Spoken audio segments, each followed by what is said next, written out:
সংসদে পাশ হল দেশের ইতিহাসের সবচেয়ে মেগা বাজেট। বিরোধী দলের শতাধিক আপত্তি উড়িয়ে পাশ হয়েছে 9,38,000 কোটি টাকার বাজেট।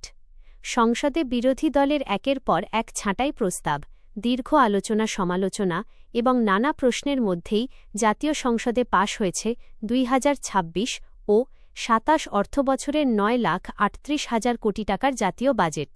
কণ্ঠভোটে অনুমোদিত এই বাজেটকে বিএনপি সরকার অর্থনৈতিক পুনরুদ্ধারের রূপরেখা বললেও এর বাস্তবায়ন নিয়ে ইতোমধ্যে শুরু হয়েছে আলোচনা। বাজেটে 2,43,000 কোটি টাকার ঘাটতির প্রাক্কলন করা হয়েছে, যা কিভাবে সামাল দেওয়া হবে তা নিয়ে অর্থনীতিবিদদের একাংশের মধ্যে প্রশ্ন রয়েছে।